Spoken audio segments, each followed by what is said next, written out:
Delgado, ¿vale? Que es diputado por ¿Qué tal? Madrid, la Asamblea de Madrid. Muchas gracias por venir. Nada, vosotros por invitarme. Muchas gracias. Encantado. Esto, como te decía antes, va a ser un formato distinto, vamos a liberar tensiones y lo vamos a hacer de una manera que a mí me encanta, que es conociendo quizá esa parte más personal de las personas y, Perfecto. valga la redundancia, chicos, vamos a empezar con un test rápido. ¿Qué eres más, de cerveza o de vino? ¿O de agua? De cerveza. ¿Cerveza favorita? La Alhambra. Me gusta mucho. ¿Eres más de tapas, así rápidas con amigos, o de un restaurante sentadito? Es que me hacéis elegir entre cosas que me gustan mucho, las dos. Me gusta comer sentado, la verdad, también. Sí. Pero me gustan mucho las tapas también. ¿Cuál sería tu plan de noche perfecto? ¿Cine, teatro, discoteca? No voy a ir de guay. Mi plan de noche perfecto es con la gata, con la tele, en el sofá de mi casa. Estoy en un momento que me apetece mucho estar tranquilo. O sea que sí, un plan caserito. La política está absorbiendo mucho tiempo. Política es muy exigente, sí, y deja pocos espacios personales y cuando los tengo me apetece mucho estar tranquilo, sí. ¿Qué te apetece hacer? Cuando tienes ese tiempecito para estar tranquilo, ¿qué te apetece hacer así? Un plan rápido. Me gusta mucho irme con mi novia y con los niños por ahí a la naturaleza, me gusta mucho ir al gimnasio, me gusta mucho hacer deporte, me gusta mucho ir al cine, y al cine solo lo disfruto mucho, ir al cine yo solo y verme una buena peli, tengo ganas de ver la última de Clint Eastwood, por ejemplo. Ese tipo de cosas muy sencillas pero que me gustan mucho. Leer, tener tiempo para leer. Leer es súper importante, sobre todo hoy en día. ¿Twitter o Blue Sky? ¿Qué te gusta más? Uf. Blue Sky está surgiendo Eso es ahora un para melón, todos ¿eh? nuestros Me espectadores. voy a abrir cuenta en Blue Sky porque además ha habido como mucha gente diciéndome tienes que abrirte cuenta. Y me voy a abrir cuenta, pero no me voy a ir de Twitter porque creo que es una mala idea dejar pues a mucha gente en Twitter que se informa a través de esa red social en manos de todos los buleros y de toda la extrema derecha que ha inundado esa red, ¿no? Creo que es importante que haya gente que dé otros mensajes y que aporte otras perspectivas, entonces no me voy a ir.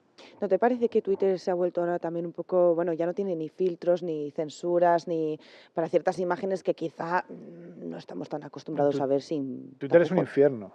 Twitter es un infierno. Twitter es de las pocas redes sociales donde pones una foto con tu hijo y alguien dice, menuda cara de imbécil que tiene tu hijo. Y dices, pero oiga, señor, por favor, o sea, no sé, que eso yo no lo hago ni con mis adversarios más acérrimos, no hace falta.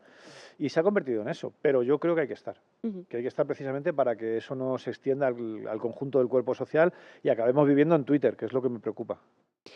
Mira, el otro día lo pensaba y ya sabes que nosotros vamos mucho a la Asamblea de Madrid, os vemos allí, os vemos en vuestras comparecencias dentro del Pleno de la Asamblea. A veces digo, ¿y si Twitter se está convirtiendo también un poco en ese reflejo que vemos en los zascas de los congresos, ya no solo la Asamblea, en el Congreso de los Diputados, incluso en los ayuntamientos? Yo creo que hay cierta cultura tuitera en las intervenciones parlamentarias y que ha marcado, las redes sociales han marcado también en buena medida el formato de intervención parlamentaria. Si uno coge un debate que hubiera en 1976 en el Congreso de los Diputados, no tiene nada que ver con lo que hay hoy, ¿no? Que son como mensajes más rápidos, más zasca, ¿no?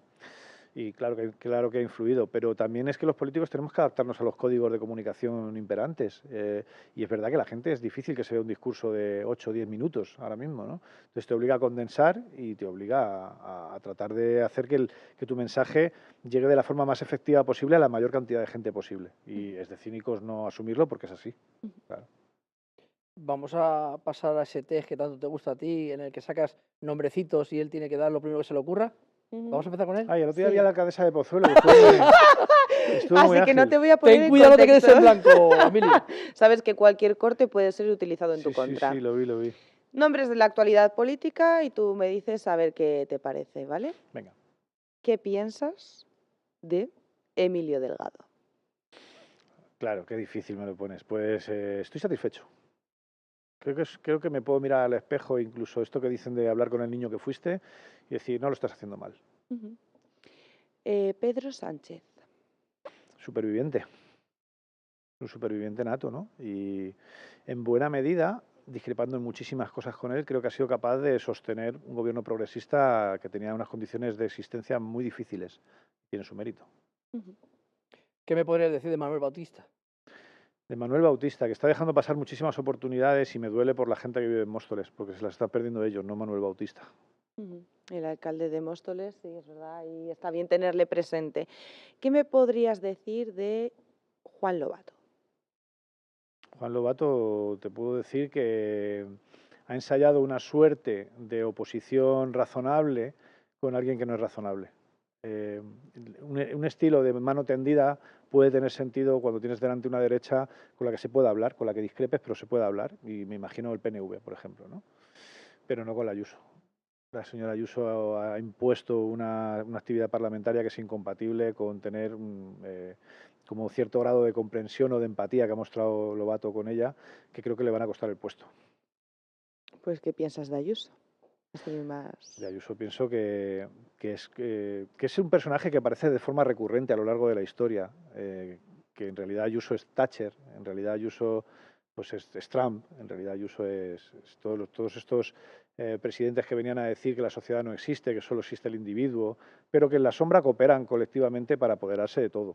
Y es lo que está haciendo el Partido Popular, ¿no? Privatizar todo, toda la esfera pública, los servicios públicos, la riqueza de los madrileños, y que gozan de un aparato de propaganda potentísimo para cubrir todas sus vergüenzas, que les va funcionando. Pero creo que es enormemente peligroso para la sociedad y por eso es tan importante que haya proyectos como Más Madrid que sean capaces de hacer una oposición que durante mucho tiempo no ha tenido el Partido Popular delante. Como digo, el Lobato es el mejor ejemplo. El Partido Popular ha tenido una oposición contemplativa, condescendiente, comprensiva, que le ha dejado correr hasta hacerse enormemente poderoso. Y ahora no, ahora hay una oposición en la Asamblea de Madrid que está acorralando al Partido Popular y que le está haciendo una oposición más exigente. Y creo que es muy bueno para la salud democrática de la Comunidad de Madrid. Yo tengo un último nombre, ¿vale? Es Manuela Bergerot. Manuela Bergerot es una compañera enorme y una portavoz de la que me siento muy orgulloso. Errejón, Íñigo Errejón. Pues una decepción monumental, ¿no? Y mucho dolor.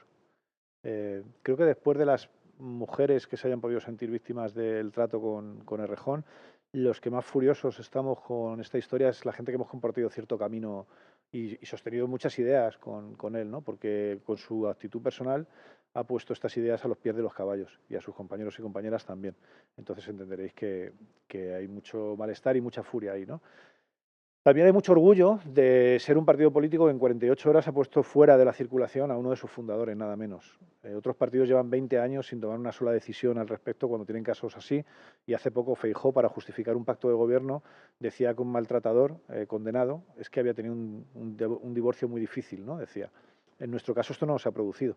En nuestro caso, en 48 horas, como digo, este señor estaba fuera del partido político. Por eso este intento de mucha gente de intentar extender como la responsabilidad individual de Errejón al conjunto de una organización política, porque en realidad lo que les preocupaba no eran las mujeres que hubieran sido víctimas, sino Más Madrid, pues me parece patético, porque Más Madrid creo que se ha comportado de una forma ejemplar en esta historia, asumiendo con mucho dolor que teníamos que echar a una persona que ha sido importante en nuestro espacio político, pero que por delante de eso estaba el respeto a la igualdad, el respeto a la igualdad entre hombres y mujeres y a la decencia. Además, me imagino que también estará siendo complicada la situación con Loreto Arenillas, una compañera de escaño, ¿no? Una compañera de partido, y que, por lo que tenemos entendido, hemos conocido hoy mismo, se ha dado de baja por enfermedad, ¿puede ser? Ella dijo que iba a entregar el acta, el partido le pidió el acta también, ella dijo que la iba a entregar y a partir de ahí yo no sé nada más, ¿no? Hoy he leído en prensa que estaba dada de baja.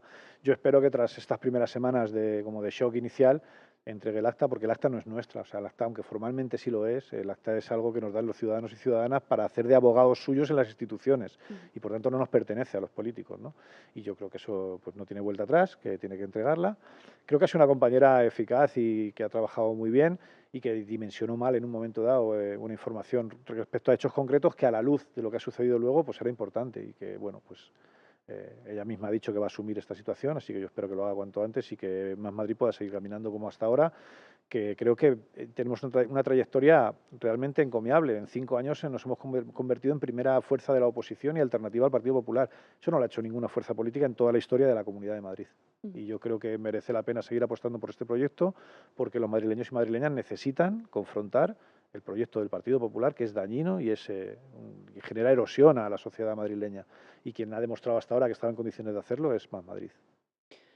Aquí me surge una cuestión. Ayer tuvimos aquí a Isabel Serra, ahora coordinadora de Podemos en la Comunidad de Madrid, eurodiputada en el Parlamento, en su día también fue compañera en la Asamblea de Madrid, estaba ahí metida, en su día ya casi no nos acordamos. Y nos comentaba que en esta última legislatura la izquierda no estaba avanzando en derechos. No sé exactamente ella dónde se autoposiciona, pero estas declaraciones me parecen, y sobre todo lo achacaba al actual gobierno en coalición, PSOE y Sumar. O sea, era su fijación. Claro, al final Más Madrid también está pues, con Sumar, entonces me gustaría que tú nos dieras una visión o una valoración o una respuesta de esto. O sea, bueno, para empezar, Más Madrid no forma parte de Sumar. Hemos cooperado para que Sumar en unas elecciones generales le fuera bien. Tenemos una ministra de Más Madrid en el Gobierno de España, pero somos formaciones políticas distintas. Yo eso sí lo quiero dejar claro. Con respecto a lo que diga Isa Serra sobre Sumar, claro, es que yo no quiero entrar mucho. Mira, está claro que cuando tú tienes 70 diputados y pasas a tener 4 diputados, pues tendrás que asumir que algunas cosas no has hecho excesivamente bien. Y creo que te coloca en una posición complicada como para dar lecciones a todo el mundo de lo que tiene que hacer o de cómo tiene que hacerlo. Hay un camino fácil que es pegar al que tienes al lado para abrirte hueco en la conversación pública, porque si hablas de otras cosas, pues no te hace caso nadie.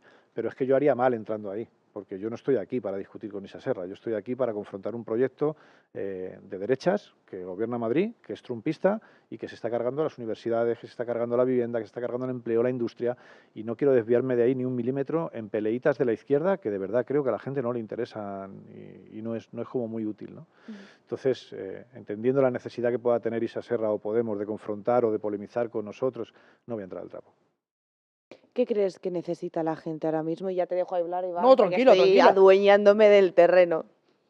¿Qué ¿Qué crees que necesita ahora mismo la gente? Si tú ahora haces una visión general, hablas con gente, estoy súper segura de ello porque te seguimos la pista, ¿qué crees que necesita? Así, pero sé real, porfa. Pues mira, yo creo que la gente sea consciente, sea más o menos consciente de esto, necesita tranquilidad y necesita certidumbres y necesita un cierto optimismo a la hora de mirar al futuro para sí, para sus familias, para sus hijos y no mirarlo con miedo, porque da miedo el futuro. Cuando uno ve que a tu alrededor hay guerras, que a tu alrededor hay tarados que tienen armamento nuclear, como pueda ser el caso de Putin, que a tu alrededor gana gente como Milei, como Trump, como Bolsonaro, como Meloni, que están promocionando el odio, pues claro, es que el escenario puede ser complicado, ¿no? Y entonces creo que el trabajo de los políticos y de la izquierda es generar condiciones que hagan que la gente pueda vivir tranquilamente. O sea, que no prometer el paraíso en la tierra, pero sí unas condiciones de vida mínimas que aseguren que tienes unos derechos cubiertos y que tú sepas que tú y los tuyos vais a poder vivir en un país que tenga oportunidades y que tenga, pues yo qué sé, hablamos de las universidades, ¿no? Las universidades en los años 70 se decía el hijo del obrero a la universidad, ¿no? Para conseguir ese ascensor social que garantizara que la vida de tus hijos iba a ser mejor que la tuya. Todo eso está en peligro. Y es evidente que hay un proyecto de extrema derecha y que es internacional y que se repite en todos los países y que utiliza las mismas estrategias y las mismas tácticas de bulos, de mentiras, de fake news para conquistar posiciones de poder y hundir al Estado. Porque ellos se presentan ahora, es muy curioso esto de que la derecha se presente como rebeldes, ¿no?, contra el sistema. El poder no es solamente un Estado, el poder son las grandes corporaciones, el poder son las grandes tecnológicas, el poder son las grandes empresas de energía, los medios de comunicación. Bueno, pues de todos estos núcleos de poder, el único al que critica la derecha es al Estado, que es casualmente el único en el que los ciudadanos pueden influir un poquito con su voto. Es decir, el único poder que les molesta es aquel que se elige con el voto. No me parece a mí que esto sea muy antiélites, más bien me parece que tratan de controlar el único espacio democrático que queda en las sociedades modernas, que son los estados. Y por eso yo creo que es al revés, que necesitamos estados fuertes para que puedan intervenir en cosas, por ejemplo, como la DAN, a través de servicios públicos fuertes, que cuando viene una pandemia tengas garantizado que vas a tener sanidad, que cuando tengas un problema sepas que hay un estado detrás tuyo que te responde y que te protege.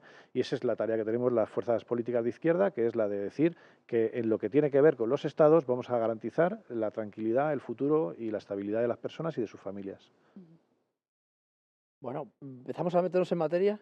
Emilio, ¿cómo estás viviendo esto que mañana vamos a pasar al segundo episodio, por decirlo así, la comisión de investigación a la Universidad Complutense, en la que Begoña Gómez, mujer del presidente, participó como compareciente la semana pasada? ¿Cómo lo está viviendo Emilio Delgado? Sabemos que no participas en la mesa, pero bueno, tu partido sí está ahí. ¿Y cómo lo estás viviendo tú? Pues con cierto enfado, la verdad, porque en la Asamblea de Madrid han considerado que no era necesario montar una comisión de investigación por las 7.291 víctimas que hubo en las residencias cuando había protocolos que impedían su hospitalización, habiendo plazas libres tanto en hospitales privados como en IFEMA. Y pedimos que se investigara y no lo consideraron necesario, ¿no? Cerraron la comisión de investigación, de hecho, que se consiguió abrir en la legislatura anterior. Han considerado que la destrucción de decenas de viviendas de vecinos de San Fernando de Henares, por las prisas que tenía el Partido Popular a la hora de inaugurar la línea 7B de metro, no era un motivo para abrir una comisión de investigación. E incluso han considerado que la situación de las universidades madrileñas públicas, que es lamentable, no merece una comisión de investigación, pero sí lo merece una cátedra que supone el 0,02% del presupuesto que se dedica a universidades en la Comunidad de Madrid y que va a tener más tiempo, se le va a dedicar más tiempo que el tiempo que se ha dedicado a la financiación de todas las universidades de la Comunidad de Madrid las 5 últimas legislaturas. Ojo, hablamos pronto, se dice pronto, ¿eh? Entonces creo que es una forma de subordinarlas. Aquí hay una cuestión. ¿La Asamblea de Madrid está para atender los intereses de los madrileños y de las madrileñas o de las necesidades del Partido Popular? Porque si está para atender las necesidades del Partido Popular, tiene sentido montar una comisión que investigue a la mujer del presidente, que ya la están investigando en los juzgados y en el Senado. Pero si las instituciones de los madrileños están para solucionar los problemas de los madrileños, tendremos que hablar, si quieren hablar de universidades, me parece correcto, pero del otro 98,98% del que no se habla nunca. Es decir, ¿por qué el presupuesto lleva congelado 15 años? ¿Por qué tenemos ya más estudiantes estudiando medicina o másteres en universidades privadas que públicas? ¿Por qué tenemos el doble de universidades privadas que públicas en la Comunidad de Madrid? ¿Por qué el presupuesto para reparar los edificios de la Comunidad de Madrid, todos los edificios universitarios de la Comunidad de Madrid, es menor que el que tiene en el País Vasco para arreglar un solo edificio? Hombre, yo creo que estos temas son de interés y habría que estudiar qué está pasando con las universidades públicas madrileñas, que además son sitios de generar dinero. Cada euro que tú metes en una universidad pública se multiplica por 5. Esto no es que lo diga yo, es que lo dicen informes bancarios. Por lo tanto, es una subordinación de las instituciones de todos los madrileños a los intereses del Partido Popular, una vez más. Por eso digo que lo estoy viviendo como con cierto enfado. A ver, es normal, al final aquí también hemos seguido bastante la situación de las universidades y que nos comentaba, donde tenemos un compañero que además está metido en todo este tema, que del presupuesto de este año de 2025, el presupuesto para las universidades, les faltaba unos 600 millones de euros que se incluyeran en ese presupuesto, porque si no, no llegan a ni poner la calefacción ahí, ni pagar nóminas, ni poner calefacción, o sea, las cosas más básicas, ¿no?, que tenemos todos o que todos queremos.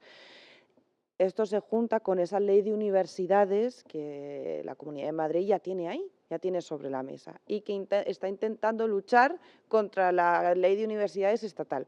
O sea, tenemos aquí un conjunto de guerrillas que no se entiende. Claro, pero porque han decidido utilizar el poder del Gobierno de la Comunidad de Madrid como una trinchera para pegarse con el Gobierno central.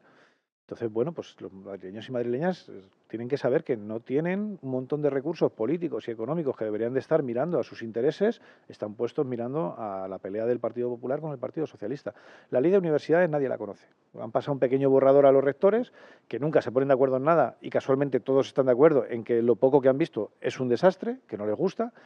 Creo que no hay nadie en la comunidad universitaria que no entienda que los presupuestos de la señora Ayuso son un ataque frontal a la universidad.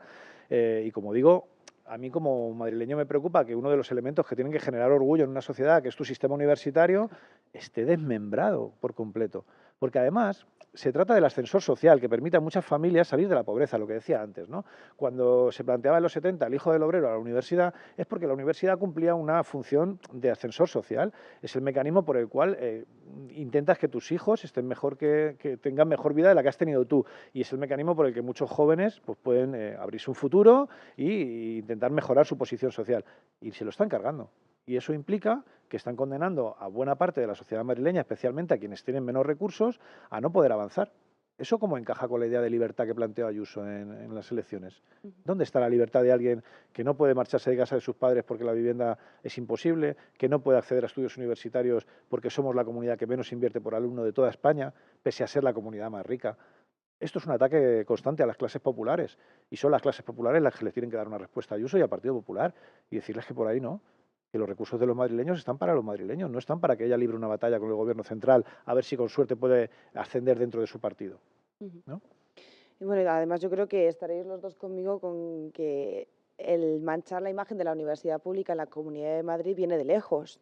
O sea, yo estudié en la Rey Juan Carlos. Ahí tengo gente que estudió en la Complu, ¿no? Pues nos movemos por esas unis. Y a mí me decían comentarios peculiares cuando les decía, sí, yo soy de la Rey Juan. Me decían, ostras, ahí los máster. Es que el otro día, cuando hubo el episodio este en el que toda la oposición aplaudimos durante mucho tiempo a Ayuso porque era un delirio lo que estaba contando, ¿no? Que ella decía, ustedes vienen aquí a regalar títulos universitarios, ¿no? a sus amigos. Y yo decía, ¿cómo puede decir esto después de lo que hemos sabido de Casado? ¿Cómo puede decir esto después de lo que hemos sabido de Cifuentes? ¿Cómo pueden hablar de esfuerzo personal o de meritocracia cuando les han estado regalando los estudios prácticamente a un buen número de dirigentes del Partido Popular que hayamos conocido, que en otros casos no los habremos conocido? Pero es que hace daño a la reputación de las universidades y hace daño a los alumnos que de verdad están esforzándose y a las familias que se sacrifican con mucho esfuerzo para que su hijo o su hija pueda ir a la universidad, cuando hay otra gente que se lo están dando por la cara. Y luego vienen a sermonearnos y a hablarnos de meritocracia. Es que es una burla permanente, ¿no? ¿Te preocupa el tema de, vemos que sí, que el tema de la universidad, pero de cara a que el día de mañana tu hijo vaya a la universidad, Claro. como padre, Hombre, claro que ¿cómo me te sientes preocupa, ahí? pero como padre, como vecino, como ciudadano, que todos los elementos que nos han constituido como una sociedad moderna estén en riesgo porque hay una panda de pijos de ricos y de defraudadores fiscales que deciden que todo se lo van a quedar ellos, para sí, para los suyos, ¿cómo no me va a preocupar? Es que es nuestro modelo de vida el que está en juego. O sea, habíamos llegado a unos acuerdos que permitieran que hubiera ciertos equilibrios sociales, ¿no? Esto no era una revolución, esto no era el paraíso en la tierra, pero hombre, la gente tenía derechos, se podía ir de vacaciones, podías acceder a una vivienda, tus hijos podían ir a la universidad, todo eso está en riesgo. Todo eso está en riesgo. Y estamos viendo que hay un proyecto político que consiste en privatizar el ascensor social. Si quieres subirte a ese ascensor vas a tener que pagar. ¿Cómo vas a pagar con sueldos muy bajos y precios de la vivienda disparados? Es tu problema. Comparte casa con 8 personas y entonces me parece que a unos se les están pidiendo unos esfuerzos brutales. Yo creo en la meritocracia. A mí la meritocracia me parece que sería una idea interesante si de verdad las condiciones de partida fueran las mismas. Lo que pasa es que quienes nos hablan de meritocracia y nos sermonean sobre el valor del esfuerzo son los que salen en posiciones muy avanzadas en esta carrera. Y a otros se les lastra, se les pone una mochila con piedras, se les ponen obstáculos y luego encima se les dice que si no llegan a la meta a tiempo es porque son vagos o no lo hacen bien. Entonces esto ya creo que pasa de castaño a oscuro, ¿no? No pretendo que saques la bola de rapel ni te pongas, pero ¿cómo va a acabar todo esto, Emilio? Porque, bueno, pues tenemos familia, es tu hijo, yo tengo 2 hijas, ¿cómo va a acabar? Porque a lo mejor tengo que coger el petate e irme a otro sitio. Yo prefiero que se vayan ellos. Yo creo que el futuro no está escrito y lo vamos a hacer la gente de a pie. Estos días están siendo los juicios por el rodeo al Congreso y yo hablaba con un compañero el otro día de lo que ha cambiado, cómo ha cambiado la cuestión social, ¿no? y política en los últimos 12 años, ¿no? Y creo que hay una tensión entre fuerzas progresistas y fuerzas reaccionarias. Pues el movimiento feminista avanza mucho, luego avanza mucho gente como Donald Trump, ¿no? Y hay una tensión ahí. Yo creo que tenemos que esforzarnos en que esa tensión se decante a favor del progreso, de las libertades, de los derechos y de la protección del Estado y de los servicios públicos. Y ahí tenemos una tarea que hacer todos y todas. Por eso decía antes que es importante que la izquierda no se pierda en peleitas de salón que no le importan a nadie. Tenemos mucha plancha, tenemos mucha tarea que hacer y hay que asegurar que los que vienen detrás puedan tener una vida, por lo menos, con las mismas oportunidades que hemos tenido los demás, cuando no mejores. Y no consentir que los privilegiados de turno otra vez nos encortijen y se crean que las instituciones son suyas. Y eso es una pelea que tenemos por delante y que no está escrito el resultado. Sí, yo también, fíjate, mientras lo decías, digo, sí, tienen una tarea importante porque al final si la ultraderecha está avanzando también es porque hay gente que lo está votando. O sea, por poner un ejemplo muy claro, en el Parlamento Europeo vimos la entrada de Alvise Pérez, una persona cuyo discurso es prácticamente rompedor hacia todas las fórmulas que conocemos hasta el momento y que deberían funcionar, ¿no? Entonces, En realidad no es tan rompedor. La forma sí, pero, las for- pero sí, el es muy fondo, así. o sea, el señor Alvise nos hemos enterado que se financiaba a través de una empresa que terminaba el hilo en un prostíbulo de la calle López de Hoyos. No me parece como muy rompedor, no muy punky, ¿no? Es un poco lo de No siempre. es punch. Lo que pasa es que tienen muchos medios. Además, Madrid nunca ha venido un empresario a darnos 800.000 euros para que podamos poner propaganda, por ejemplo. Pero sí que creo que la izquierda tiene tareas que se le están acumulando y que tiene que prestar atención. Para empezar, tenemos que recuperar cierta capacidad de hablarle a espectros más amplios de la sociedad. Si la sociedad, imaginémonos que es el circulito del Trivial Pursuit, ¿no? El de los quesitos, Uno es verdad que no puede hablarle a todo el mundo o esperar que todo el mundo compre tu mensaje, porque hay gente que piensa distinto, pero tampoco puedes hablarle solo a la gente que ya está convencida, al quesito verde y al rojo, ¿no? Claro. Hay que ampliar la capacidad de hablarle a mucha gente y para eso es importante no moralizar, no echar broncas, sino proponer alternativas y proponer temas que de manera transversal interesen a mucha gente. Y esa capacidad creo que se ha perdido en los últimos años, ¿no? Y luego creo que hay que dibujar horizontes que sean deseables en sí mismos. No podemos apelar a que la gente pelee por un mundo más justo solo porque sea ético o porque haya un compromiso político detrás o pedirles un esfuerzo o cosas así. Hay que dibujar horizontes que sean deseables. Claro. En esto la publicidad y el sistema capitalista son muy hábiles, ¿no? Y yo creo que el mundo que proponemos desde la izquierda tiene que ser apetecible y tener más tiempo y comer más sano y tener otros ritmos de vida y poder disfrutar de ir en bici con tu familia y un mundo donde no haya tantas prisas, ¿no? Ahora parece que el modelo de ciudad del Partido Popular para la Comunidad de Madrid es México DF, ¿no? Bueno, a mí me gusta más Viena. Yo he estado en Viena recientemente y veo que tienen muy buenos servicios públicos, que hay posibilidad de alquilar una vivienda a precios muy asequibles al lado del Danubio, que la gente tiene una vida relativamente normal con derechos, que puede hacer un par de viajes al año. Creo que hay horizontes muy apetecibles si la izquierda es capaz de articular un discurso que los exprese, que los proponga como tareas inmediatas, ¿no? Y en eso creo que es lo que hay que estar. ¿Y crees que eso también es importante para conseguir que no exista esa desafección política? Porque al final es verdad que pues nada, me codeo con gente joven, obviamente soy joven. Entonces, cuando estamos hablando hay mucha gente que está como desubicada, sabe el discurso fácil, ¿no? O el titular fácil que ha visto en Twitter en un minuto o en 30 segundos, pero no se profundiza, no se va más allá, se descontextualiza todo. Entonces, claro, no podemos tener ningún debate, no podemos aspirar casi a más, porque como no lo conozco, Yo, ¿sabes? sobre esta antipolítica que se está inyectando en vena desde las redes sociales de manera muy interesada por la extrema derecha, siempre digo lo mismo, o sea, los políticos son como cumplir años. A lo mejor no te gusta, pero la alternativa es peor, ¿eh? O sea, la alternativa es o revoluciones o dictaduras. No hay más Total. no hay más sistemas de gobierno. Entonces, creo que hay que devolverle a la política la capacidad de transformación que tiene y la dignidad que tiene. Creo que en eso hay una tarea pendiente por parte de toda la sociedad, medios de comunicación, la propia gente que trabajamos en política, la ciudadanía, porque es la herramienta que tenemos para transformar y para tal. Y políticos, hay políticos repugnantes, como hay jueces, periodistas, policías, y hay jueces, periodistas y policías muy honestos y muy serios, y hay políticos muy honestos y muy serios también. Y creo que eso hay que ponerlo en valor. Y a partir de ahí, como te decía, creo que la izquierda tiene mucha tarea.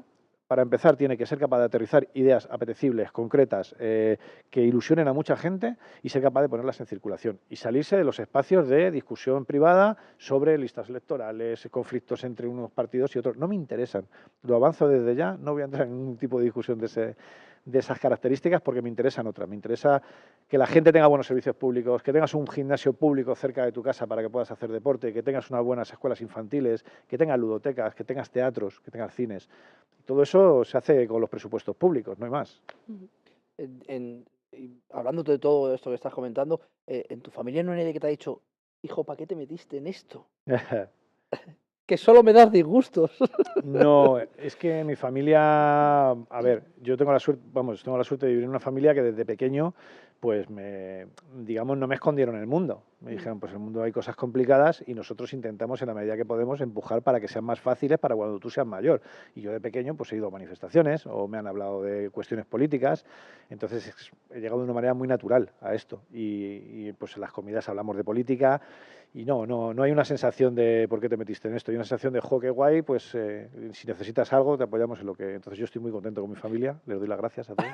¿Y con la siguiente generación también vas a hacer lo mismo que hicieron tus padres contigo? Sí lo intento, en la medida de las posibilidades. Yo no saco la conversación, pero si mi hijo me pregunta por temas porque va escuchando en la radio o tal, sí hablo con naturalidad de ellos, explicándole que son mis opiniones, que escuchará otras y que tendrá que sacar sus propias conclusiones el día de mañana, pero evidentemente no le escondo mi visión del mundo, porque es la visión de su padre y quiero que la conozca. Sí, yo me siento bastante identificada porque mis padres también siempre han sido muy revolucionarios desde jóvenes y ahora lo siguen siendo y me llevaban a todas estas cosas desde pequeña, manifestaciones, entonces es algo que se agradece, ¿eh? Yo como hija te lo puedo decir, Claro. tu hijo te lo va a agradecer el día de mañana, estoy segura. Me gustaría, bueno, que nos dieras un poco una visión de lo que para Más Madrid han supuesto los presupuestos 2025. Lo digo con boca pequeña porque, claro, teníamos el gran titular, ¿no? Casi 28.000 millones de euros Sí. que se van a invertir en, decían, sanidad, vivienda, transportes, educación, asuntos sociales. Son como las patas grandes. Deja para el final el de la vivienda porque a mí este me cabrea especialmente y así Lo que pasa es dosifico. que qué hábiles son manejando la propaganda, porque fíjate, ellos plantean estos presupuestos se va a incrementar el gasto un 4%. Claro, los precios suben un 3%, con lo cual el incremento real de gasto ya nos vamos a un 1%. Pero es que además hay una nueva rebaja fiscal, la ley Mbappé, famosa, que hace que el monto total de rebajas fiscales a grandes rentas y patrimonios asciende ya en la Comunidad de Madrid a unos 8.500 millones de euros cada año por exenciones y perdones que se le hacen al impuesto de patrimonio, sucesiones, donaciones, sobre todo a rentas a partir de 1 millón de euros, ¿no? Repito, 8.500 millones de euros cada año perdemos, dejamos de ingresar. Esto hace que entramos en un déficit de unos 1.039, creo que eran millones de euros en este año, y la deuda de la Comunidad de Madrid ya se va a los 36.000 millones. Es decir, unos 4.500 millones de euros más que cuando entró Ayuso de deuda. En el pago de intereses de esa deuda se nos va a ir más dinero que en dependencia, que en residencias de mayores, que en educación o que en vivienda. Por lo tanto, que no nos vengan a decir que sube el gasto, porque no sube el gasto, sube en sanidad, sube un 0,9, que es como congelar prácticamente el gasto, incluso es menor que lo ejecutado en la legislatura anterior. Es falso. Lo que están haciendo es rebajas fiscales que acabamos pagando en forma de deuda y en unos intereses que llevan el dinero de los madrileños a los bancos directamente, en lugar de llevarlos a políticas sociales o a cuestiones que sean de interés para la gente de la Comunidad de Madrid. Y ahora sí, el tema de la vivienda. Creo que al final es verdad que es un tema del que hablamos un montón. Este año, por lo menos, yo creo que me estoy volviendo experta. Pero es verdad que es un drama. O sea, es un drama porque no vemos mejoras. Pero ¿cómo vamos a ver mejoras si se sigue insistiendo en el mismo modelo? ¿Cómo hemos llegado hasta aquí? Pues no haciendo vivienda pública. Somos la comunidad que menos invierte de toda España, que es de los países que menos invierte en vivienda pública de Europa. Cuando un juez quiere devolver 3.000 viviendas de protección oficial que malvendió el gobierno del Partido Popular a un fondo buitre, la Comunidad de Madrid dice que no quiere recibirlas. Y nos tiramos 2 o 3 años con la Comunidad de Madrid diciendo que no, que era muy complicada la gestión y que no quería que le devolvieran esas viviendas. Luego no se aplica la ley de vivienda del Gobierno central, que se queda coja en muchas cosas, pero que tiene algunas ventajas y que tiene algunas cosas interesantes. Por ejemplo, la declaración de zonas tensionadas impide que se sigan subiendo los alquileres en determinadas zonas. La señora Ayuso ha dicho que no va a aplicarla. El señor Bautista ha dicho que no va a aplicarla. Tendrán que explicar por qué los ciudadanos nos tenemos que comer un dogma que lleva a que la vivienda cada vez sea más cara y no poder emanciparnos y no poder tener una vida normal. Entonces, en vivienda yo creo que hay que hacer muchas cosas. Hay que hacer vivienda pública, hay que regular los alquileres, hay que controlar los alquileres turísticos, hay que diversificar la oferta de vivienda, porque tiene que haber vivienda pública, pero también puede haber vivienda hecha por entidades sin ánimo de lucro, por ejemplo, de lucro limitado, con precios no tan altos como los de mercado, pero más caros que los públicos. Hay muchas posibilidades, pero es que no se está haciendo nada. Es que el Partido Popular nos dice que tiene el mejor modelo de vivienda del mundo. Así, en la Asamblea de Madrid. Tú que estás allí lo has podido oír en varias ocasiones. Sí. Y uno dice, bueno, ¿por qué no miramos otros modelos de vivienda que parece que son un poquito mejores? Está Viena, está Dinamarca, está Holanda. En la media de viviendas de protección social en Europa creo que está en torno al 9 o al 11%. Aquí estamos no llega al 0,5% en la Comunidad de Madrid. Esto es un desastre. Y sin embargo se niegan a cambiar nada o a revisar el modelo o a, en fin, cualquier medida que busque democratizar el acceso a la vivienda es una medida comunista o bolivariana o las chorradas estas que nos dicen en la Asamblea, ¿no?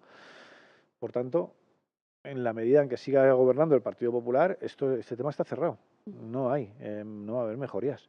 El plan Vive, decían, vamos a entregar 25.000 viviendas en 2023, entregaron 0 en 2023. Han empezado a entregarlas en 2024. Resulta que se caen a cachos, en San Sebastián de los Reyes las hacen en el lecho de un río, que ahora vamos a ver si las pueden levantar. En Alcorcón tienen goteras, están a precios muy similares a los de mercado, no son viviendas mucho más accesibles. Si esto es lo mejor que pueden ofrecer. Entonces yo creo que hay que ser humildes, es decir, el modelo no ha funcionado. Era un modelo que se basaba exclusivamente en la esperanza de que el crecimiento de la oferta privada solucionara el problema. Esto no existe, no ha pasado nunca, pero siguen insistiendo en el mismo. Bueno, pues pues la gente lo está pagando con sus posibilidades de emancipación. Están vendiéndonos cuchitriles a precio de oro, ¿no? O sea, yo como persona que vive compartiendo piso, porque obviamente, pues lo que has comentado antes, no podemos permitirnos ahora un piso para nosotros solos. Mi casero sí que me comentaba que a él le daba un poco de miedo la nueva ley de vivienda. Y o sea, decía que le daba, sobre todo si él consideraba que el piso tenía X valor, porque alguien de fuera le tenía que decir, pues no, tu piso si lo vas a alquilar tiene que estar a este precio. Porque la vivienda es un derecho antes que un negocio. Cuando colisiona el derecho a hacer negocio con algo y el derecho a disfrutarlo, ¿no? Cuando colisionan dos derechos iguales, a igualdad de derechos, gana el más fuerte, siempre.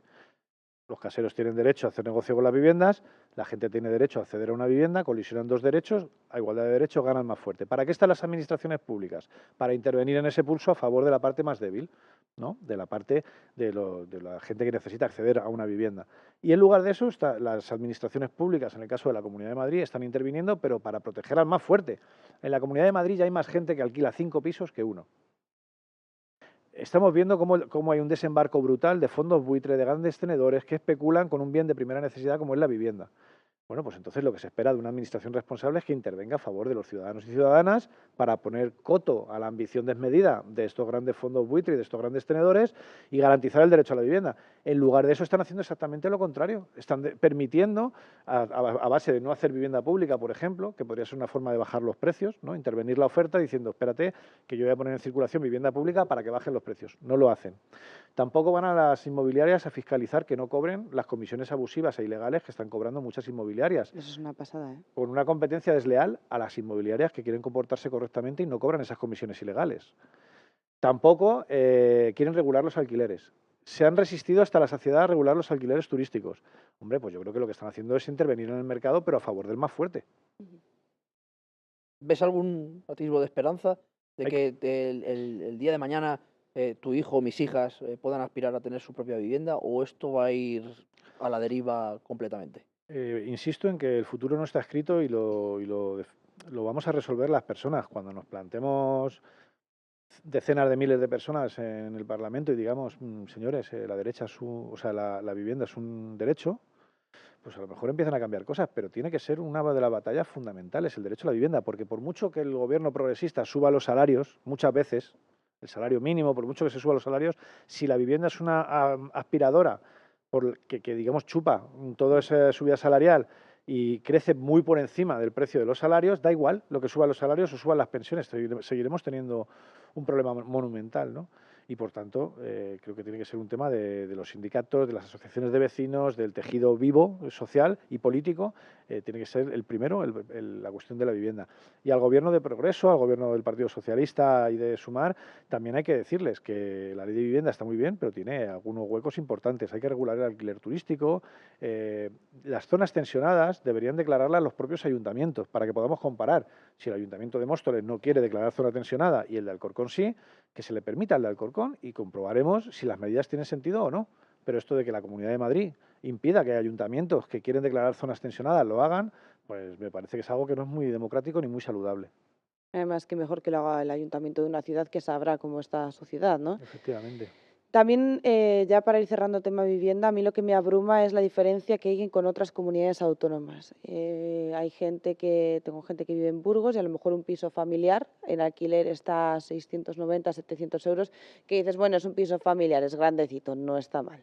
Pero aquí en Madrid, 690 euros te cuesta una habitación. La política de vivienda es competencia de los respectivos gobiernos autonómicos y tienen que responder cada gobierno autonómico por la situación de la vivienda. Es que es así. Lo que no cabe es echar balones fuera, o sea que pues pasa un poco como con lo de la DANA, si tienes todas las competencias y las ejerces, pues no eches balones fuera, son tus competencias para lo bueno y para lo malo. Pues en vivienda pasa lo mismo. La señora Ayuso tiene que explicar por qué no construyen vivienda pública. La señora Ayuso tiene que explicar por qué se resiste a regular los precios de los alquileres. Tendrán que explicar por qué no intervienen o fiscalizan la tarea, teniendo la consejería, las competencias de consumo. ¿Por qué no fiscalizan la labor de las inmobiliarias que están cobrando comisiones ilegales? Porque el conjunto de esas medidas dan como resultado un acceso imposible a la vivienda. En otras comunidades no sucede igual. Por lo tanto, ni todos los políticos son iguales, ni todas las políticas son iguales. Hay modelos más eficaces y yo lo que quiero saber es por qué los representantes de la comunidad en la que vivo no los adoptan. Porque hemos visto muchas manifestaciones de inquilinos. No hemos visto ninguna manifestación de grandes tenedores de vivienda. Eso parece que están satisfechos con el modelo político que se está poniendo en marcha. Bueno, pues yo quiero un gobierno que mire más para la gente y menos para los fondos buitre o para los grandes tenedores. El otro día veíamos, hace ya unas semanas, creo que era Ione, que hacía un comentario que cómo pretenden que luchemos por la ley de la vivienda o por que la vivienda sea un derecho, ¿vale? Cuando ustedes, y señaló a varios ministros, ¿vale?, del Partido Socialista, tienen viviendas y las están alquilando. O sea, ¿cómo vendo yo algo que yo mismo me estoy favoreciendo? Tú como político, es verdad que no tienes nada que ver, pero como político, cuando señalan así, ¿qué dices? Pues mira, a mí el problema de verdad yo no lo tengo con que la ministra de Vivienda tenga 3 o 4 viviendas en alquiler. Para mí el problema fundamental no es ese. Para mí el problema fundamental es que la ministra de Vivienda, yo la voté, o yo, vamos, yo no la voté, pero mucha gente votó a la ministra de Vivienda y pensará, yo voté a la ministra de Vivienda para que meta en cintura a los grandes tenedores. Y si ella es uno, que se aplique el cuento. Lo que no puede ser es que yo te haya votado para que tú me digas que hable con mi casero a ver si de buena voluntad me baja el precio del alquiler, porque para eso a lo mejor la próxima vez no te voto, ¿no? O sea, digamos, a la gente se la llamó a las urnas precisamente para garantizar una serie de derechos y la gente acudió a esas urnas. Y después la ministra de Vivienda sale y dice que hablemos con los caseros a ver si tienen buena voluntad y nos bajan el alquiler.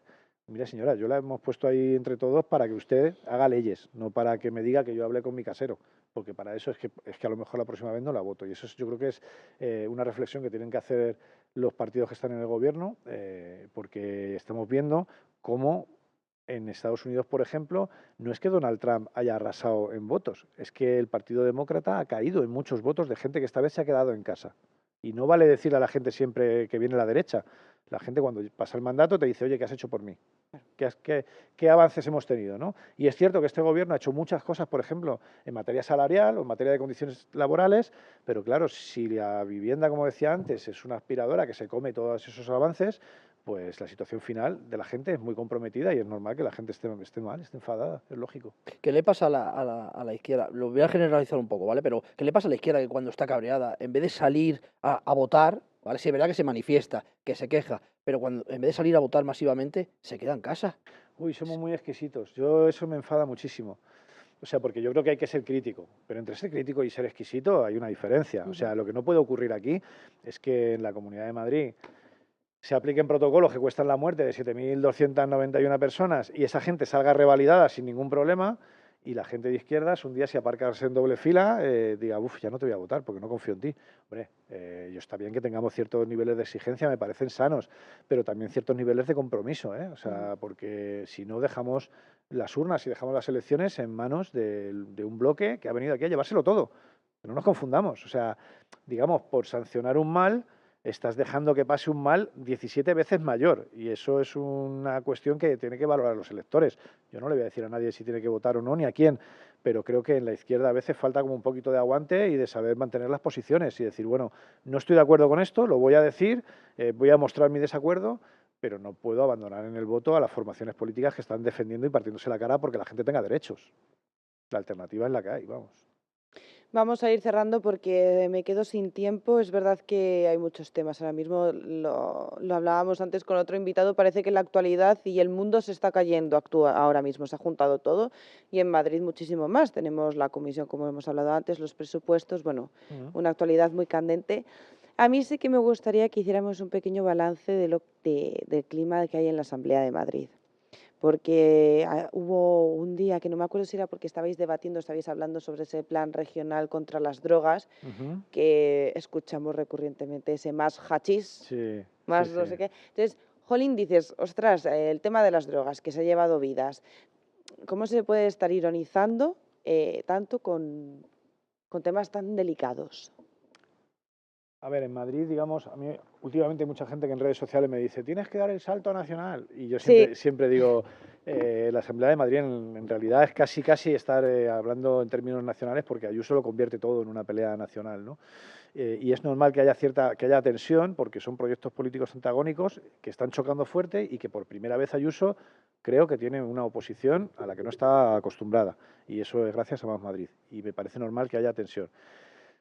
Me parece muy poco respetuoso con la inteligencia de los madrileños y de las madrileñas que cada propuesta o cada crítica que salga de Más Madrid sea respondida con un chascarrillo, con un vete a Venezuela, con un más hachís o con argumentos de patio de colegio. Lo que el otro día estábamos discutiendo, por ejemplo, tiene que ver con un plan nacional sobre drogas que abunda en el mismo modelo de siempre, que casualmente es el que critica al Partido Popular, porque nos decían, es que muchísima gente está consumiendo drogas en la Comunidad de Madrid, y le decíamos, claro, bajo tu modelo.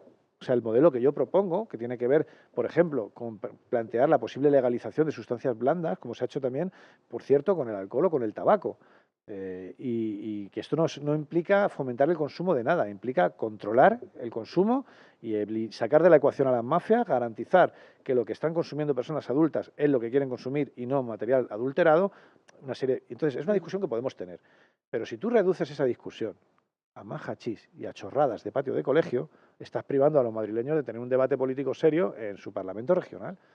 Entonces, es lo que yo criticaba el otro día, ¿no? Que no se pueden tener debates. O sea, recuerdo una vez que llevamos un debate sobre, la propuesta era utilizar más botellas de cristal para no utilizar tanto plástico que es más contaminante, y sacaron a relucir la ETA, Venezuela, y dices, hombre, Stalin, que era como de, mira, estamos en un debate sobre el reciclaje. Igual no es necesario que todo lo convirtamos en una locura, ¿no?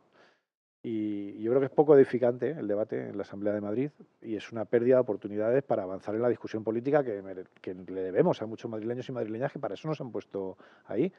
Esto es lo que hablábamos antes. Para mí la política es una actividad apasionante y es bonita y tiene una capacidad de transformación increíble. Y me encantaría poder debatir con una derecha razonable sobre postulados, si son mejores los nuestros, los vuestros. En alguna vez me equivocaré yo, otra te equivocarás tú. Pero es que es imposible si todo se reduce a, no sé, a la caricatura, ¿no? Al destrozo. Creo que en buena medida lo que intentan es que no funcionen las instituciones para poder decir una vez más que lo público no funciona, que son mejores las empresas, que esto es todo un guirigay de políticos, que generar descreimiento, generar cinismo y esperar que venga un salvador a quedarse con el país, ¿no? Que es de lo que va todo esto. ¿Cuándo entraste en política, Emilio? Yo empecé a hacer política muy, muy jovencito. Lo que pasa es que hacía política de barrio. Hacía política pues, en la asociación de vecinos o el periódico que hacíamos entre unos cuantos estudiantes del instituto. Y luego, en el 2015, entré en política, digamos, de manera profesional. Desgasta. La política desgasta. A mí me ilusiona mucho. Hay mucha gente, esta semana es la segunda vez que me han preguntado esto, y yo creo que yo no tengo derecho a decir que la política desgasta. La política, claro, pues tiene ritmos frenéticos y a veces es cansado, pero yo trabajo en lo que me gusta, me apasiona, cobro un sueldo razonable y estoy a gusto y estoy bien, y tengo la oportunidad, que siempre quise, de poder decir en el plano público lo que en casa pensaba, ¿no? Que es algo que mucha gente no tiene la posibilidad de hacerlo. Y por tanto yo me considero una persona privilegiada y no tengo derecho a quejarme en absoluto. Es más, hasta me voy a llevar a nuestro terreno esa pregunta de si la política desgasta. Fíjate, yo creo que a veces hasta nos desgasta más a los de a pie de calle, ¿no? Que intentamos a veces enterarnos un poco por dónde nos viene el viento, y cuando comentabas antes esas guerrillas, ¿no? Que hay, es que entre medias de esas guerrillas hay vidas. Claro. Y no me refiero solo a vida de que se Sí, sí, no. Pero es que es razonable. Es que a la gente no se le puede pedir que sean héroes, quiero decir. A la gente no le puedes decir, no, infórmate en 3 o 4 diarios distintos para contrastar la información, métete en 3 o 4 redes sociales distintas, mírate el BOE, luego te miras el BOCAM y sacas una conclusión razonable. Esto es una chorrada, a la gente no se le puede pedir eso. Lo que sí que podemos exigir es algo que marca la propia Constitución española, y es que la gente tiene derecho a recibir una información veraz.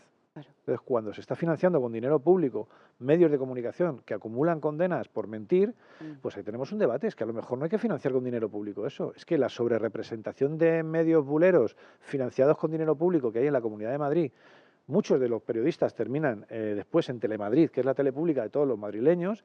Bueno, pues es un debate y yo creo que eso hay que regularlo. Y creo que no hacerlo también es intervenir en contra del derecho de la gente a tener una información veraz. Y creo que va siendo hora de intervenir concretamente en la Comunidad de Madrid. Miraba hace poco un estudio de la Universidad de Barcelona que analizaba todos los parlamentos autonómicos, todos los gobiernos autonómicos, y la Comunidad de Madrid era de largo la que más dinero había metido en publicidad institucional y la más opaca. Pues hombre, eso va en contra de que la gente pueda decidir, y cuando se genera confusión el resultado es ese. La gente pues acaba descreyendo de todo y pasando de todo y se desactiva mucha gente que luego no va a votar. Y creo que esto forma parte de una cierta, que hay detrás una intencionalidad, desactivar políticamente a los que no son los tuyos y activar políticamente a los que sí lo son. Sí, además, ahora que metes lo de Telemadrid, a mí me parece curioso ese ataque, vamos, un ataque bastante insistente hacia Radio Televisión Española. Decían pues, que es la cadena del Gobierno de España, la cadena del Gobierno de España. Ahí pueden ser opiniones. Pero claro, si el Radio Televisión Española es la cadena del Gobierno de España, ¿Telemadrid qué es? En Telemadrid hay una pluralidad enorme de opiniones que van desde la derecha a la extrema derecha. O sea, en Telemadrid encontramos a todos los tertulianos de todos los pseudomedios buleros financiados con dinero público, que no se justifica esa financiación ni por tirada, ni por lectores, ni por penetración en sectores sociales, ni por nada, y que están recibiendo un dinero que es de todos los madrileños y que es lo único que les permite subsistir.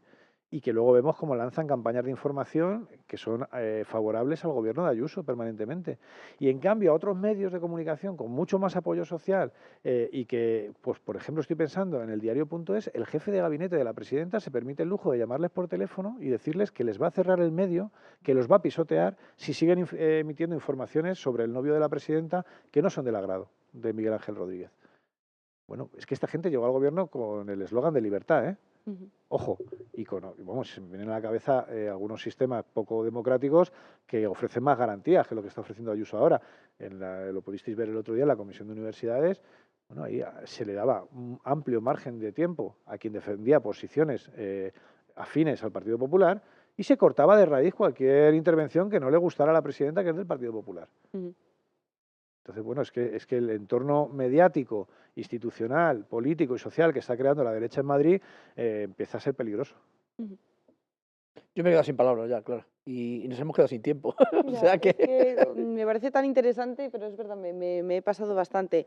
Lo vamos a dejar en un continuará porque, como decimos, Vale. ahora mismo tenemos muchas cosas sobre la mesa. Solo sí, otra vez, rapel, es que va a ser tu disfraz del año. Venga, a ver. Tenemos pleno este jueves. ¿Cómo lo visualizas el pleno de este jueves de la Asamblea? Pues mira, este jueves creo que va a ser un pleno una vez más bronco por la dinámica que acabamos de atravesar. Yo no voy a estar porque coincide con el pleno sobre el estado de la ciudad de Móstoles, donde soy concejal también, y este jueves se lo voy a dedicar a Móstoles, pero estoy seguro de que mis compañeros y compañeras, una vez más, van a ponerle delante algo a Ayuso que no le gusta en absoluto, que es una oposición a la medida de lo que merece el proyecto injusto y erosionador y liberticida de Isabel Díaz Ayuso. Pues estaremos pendientes. Y ya que estás aquí y me has metido en Móstoles, te lo voy a meter yo también, porque tenemos una compi que estaba deseoso de hacerte esta pregunta, a ver qué postura tenéis desde Más Madrid. La voy a leer porque yo no estoy tan puesta en Móstoles y me decía, un tema que preocupa mucho en Móstoles es la construcción de viviendas en el Parque de los Olivos. ¿Cuál es la solución que veis vosotros desde Más Madrid? Más Madrid Móstoles hemos llevado el tema, hemos abierto un contencioso administrativo, se lo advertimos al gobierno local en el Pleno, porque esto no tiene nombre. O sea, esto es una operación que se hace a espalda de los propios vecinos, que consiste en destruir un parque histórico en la ciudad de Móstoles de olivos para hacer viviendas. El arquitecto municipal establece que los aprovechamientos que tienen que pagar la empresa por esto son de 2 millones de euros. La empresa no está de acuerdo y recurre. El arquitecto se da de baja. Entonces, el recurso de la empresa lo atiende un cargo de confianza del Partido Popular. El recurso de la empresa se basa en una tasación caducada desde hace más de un año, con cálculos matemáticos que están mal hechos. Ojo. Y el cargo de confianza del Partido Popular dice que le baja 1 millón de euros a la empresa, en detrimento de las arcas públicas de los mostoleños. Esto llega a pleno. Yo les planteo en el pleno que tienen que parar ese pleno y llevar esto, sacarlo del orden del día, hacer los cálculos en una calculadora en 5 minutos en el pleno porque se va a demostrar que están mal hechos y me dicen que tiran para adelante con ello. Y entonces nos obligan a ir a los tribunales, en principio al contencioso administrativo. Veremos a ver cómo termina esto. ¿Cómo termina? Pero esto desde luego tiene mala pinta. Madre mía, Móstoles tiene una cantidad de guerrillas, no salís de una y entramos en otra. En este mismo plató, lo dije en la campaña electoral, todos los alcaldes que han pasado por Móstoles de los últimos 20 años, todos han salido imputados o condenados, excepto uno, el que cogobernó con Más Madrid Móstoles. Y creo que hicimos una tarea de fiscalización que impidió que eso sucediera, como ha sucedido siempre. Es lamentable que en la anterior legislatura el Partido Socialista marcara a Móstoles con el caso ITV. Es lamentable que el Partido Popular se empeñe en hacer este tipo de operaciones urbanísticas sin garantía ninguna, que nos obligan a ir a tribunales. ¿Te da miedo llegar a ser alcalde de Móstoles por el maleficio este que pueda caer sobre ti? No, la verdad que no, yo en eso no tengo ningún problema porque sé que no adolecemos del problema que han tenido los grupos que han gobernado hasta ahora, no es el nuestro. Podemos tener otros, pero ese desde luego no. Ahora vas a disfrutar de unas navidades, y yo con esto ya termino, unas navidades, vemos en Torrejón navidades mágicas, y en Móstoles también vais a tener vuestras navidades mágicas, vamos a decirlo así, ¿no? Hombre, ¿por qué lo dices? Pan y circo, esto que van a montar en el Parque Liana, Sí. ¿no? Las navidades A mí, megatochas. a mí no me parece mal que haya festividades y que se celebren y tal. Me parece mal que todo el proyecto de una ciudad esté basado en grandes eventos que se pagan así, en toros, en luces de Navidad. Me parece que es como pan y circo, efectivamente. O sea, faltan muchas cosas por debajo. Yo lo he comentado muchas veces. Me parece bien que vengan grandes eventos deportivos a Móstoles, pero me preocupa que no tengamos personal en la Concejalía de Deportes. Me preocupa el estado de conservación de muchas infraestructuras deportivas, por ejemplo. Pues lo mismo en festejos o en cultura. Bien, los grandes eventos. Me preocupa la política cotidiana en el día a día y la política cultural, deportiva, de ocio de mi ciudad, que veo que languidece y que no está a la altura de lo que merece una ciudad como Móstoles. Además, hemos visto en Valencia, ¿no?, las consecuencias de aportar para, por ejemplo, toros y quitar para otros servicios, pues esperemos que aquí... Voy a decir una Habrá. cosa y no quiero robaros más tiempo, pero No. nosotros propusimos un plan de mitigación de las consecuencias del cambio climático para Móstoles, tanto porque en verano hay temperaturas extremas y un urbanismo muy duro con plazas donde no hay una sola sombra, como porque en invierno ha habido riadas que han colapsado la ciudad, ¿no? Lo propusimos, lo aceptaron, hicieron una reunión hace 1 año y medio y no hemos vuelto a saber nada, ni el acta de la reunión esa tenemos.